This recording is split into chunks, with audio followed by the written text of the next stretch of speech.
taimake ni ba tare da ina ambaton Allah ba.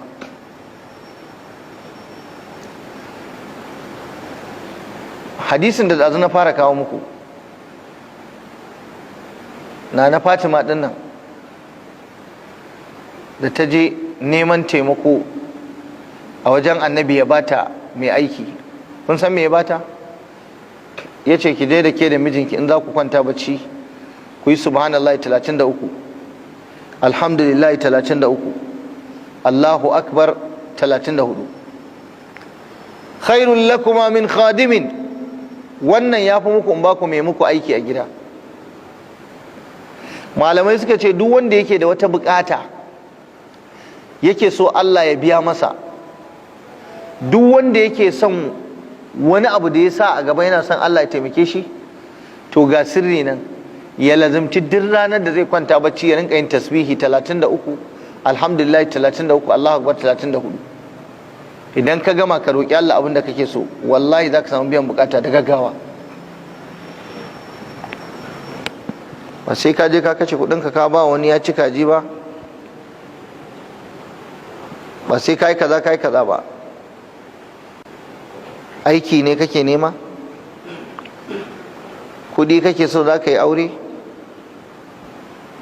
matarka ce ta fitine ka, wani ne ya sa ka a gaba zai karya ka, jarinka ne ya karye, matsala ce kake fuskanta ta rayuwa,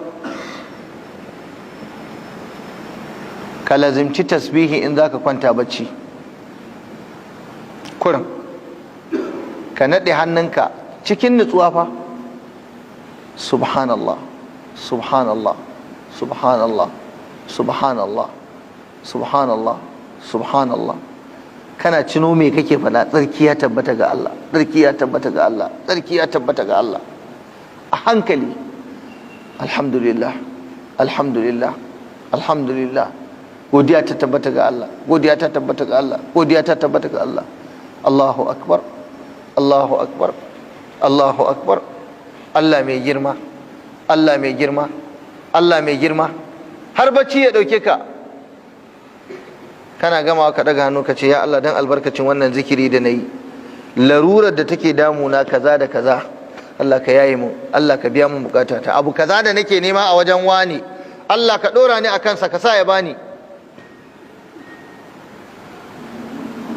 Ka gwada, ka jarraba, wallahi an gwada malam akwai biyan bukata, amma shedan zai yaƙe ka iya yaƙi, ba zai bar kai ba.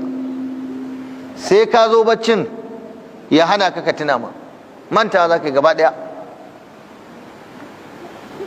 Amma wallahi malam akwai albarka a kai sosai, gashi dai da daɗin ji, amma aiki kuma sai an dagi.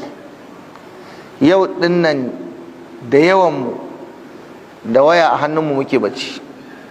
Tun yana rike da waya yana ta WhatsApp, ya duba can yana dariya, ya duba can, shi bai zikiri ba, shi bai salata annabi ba, kawai yana kallon waya, kawai sai dai bacci ya dauke, sai ya jefar da wayar. Ba zai tashi ba sai bayan asuba ya ga wayar a jefe, bai ma dan kashe datar tasa ba ma, ballantana ya sebin, ko yana kallon drama, ko yana kallon wani hoto. Shi dan ya hana mu.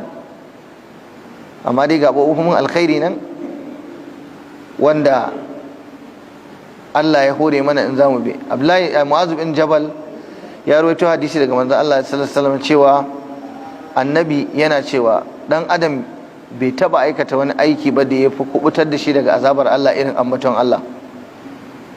Babu wani aiki da zaka yi da wuri zai raba ka da azabar Allah irin ambaton Allah. Manzo Allah ya bada wani bonus, ya bada wata garaɓasa, ya ce duk mutumin da a rana yake cewa la ilaha illallah wa da la sharika lahu lahul mulku wa lahul hamdu wa huwa ala kulli shay'in qadir mi'ata marra, sau 100. Duk wanda ya wannan sau 100 a rana ɗaya, to za a bashi ladan kamar ya yanta bayi guda 10. Yanta bawa fa ba wasa bane ba, yanta bawa ba karamin abu bane ba.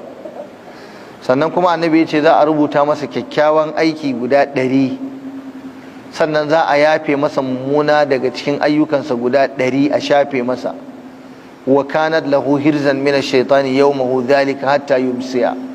Wannan la ilaha illallah wa la sharika lahu da yayi zai zamanto wani kariya ne gare shi a wannan yini gaba